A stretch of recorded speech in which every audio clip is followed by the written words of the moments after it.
une ancienne assistante personnelle du prince Andrew, accepte de parler à la police.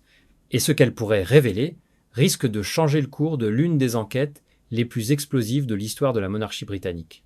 Charlotte Manley, 68 ans, a travaillé directement aux côtés d'Andrew pendant des années.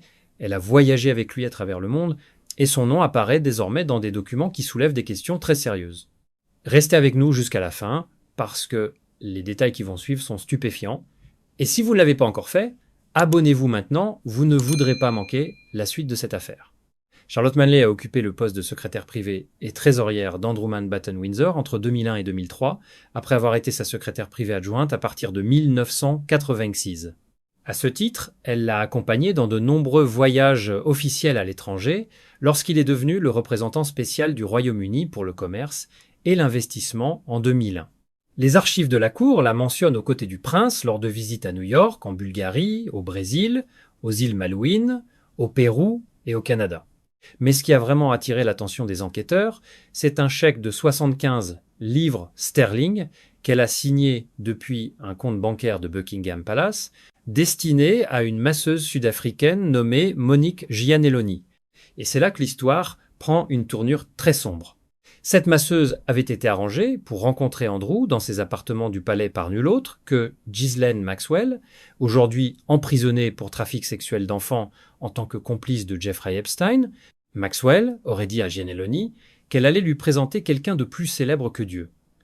Lorsque la masseuse est arrivée au palais, Andrew était en robe de chambre. Elle a raconté au Daily Mail qu'il s'était rendu dans la salle de bain et en était ressorti nu. Malgré son malaise, elle a précisé qu'il avait été très poli et très gentleman.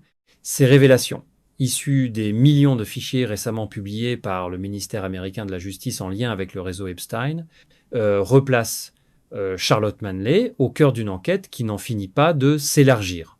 Abonnez-vous maintenant et activez la cloche de notification parce que chaque jour apporte de nouveaux développements dans ce scandale royal sans précédent. Voilà ce qui rend la position de Charlotte Manley particulièrement délicate. Lorsque le Times l'a contactée, elle a déclaré préférer parler à la police plutôt qu'à la presse, tout en ajoutant qu'elle n'aurait pas grand-chose à leur dire. Ces mots sont à double tranchant. D'un côté, une coopération volontaire avec les enquêteurs, de l'autre, une minimisation de ce qu'elle sait. Et pourtant, cette femme a signé un chèque officiel pour une masseuse recrutée par Maxwell. Elle était présente, elle était impliquée dans la logistique quotidienne d'un homme aujourd'hui au centre d'une enquête criminelle. Après avoir quitté son poste en 2003, Manley est devenue greffière du chapitre de la chapelle Saint-Georges à Windsor, avant de prendre sa retraite l'année dernière. Ce qui est frappant, c'est qu'en janvier 2026, soit quelques semaines après l'arrestation d'Andrew, elle a été nommée Dame commandeur de l'ordre royal victorien par le roi Charles lui-même dans la liste des honneurs du Nouvel An. Cet ordre est décerné personnellement par le monarque pour services extraordinaires rendus à la famille royale. Certains observateurs ont trouvé le timing de cette distinction pour le moins surprenant. Cette affaire révèle, une fois de plus, à quel point le réseau autour d'Andrew était dense et bien organisé. Des assistants, des secrétaires, des trésoriers, tous gravitaient autour de lui, signant des chèques, organisant des voyages, facilitant des rencontres.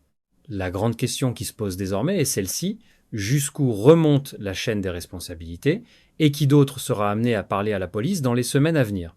Pensez-vous que Charlotte Manley détient des informations cruciales pour l'enquête ou son témoignage ne changera-t-il rien?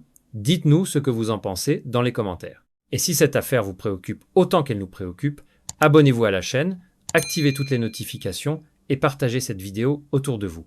La vérité mérite d'être entendue.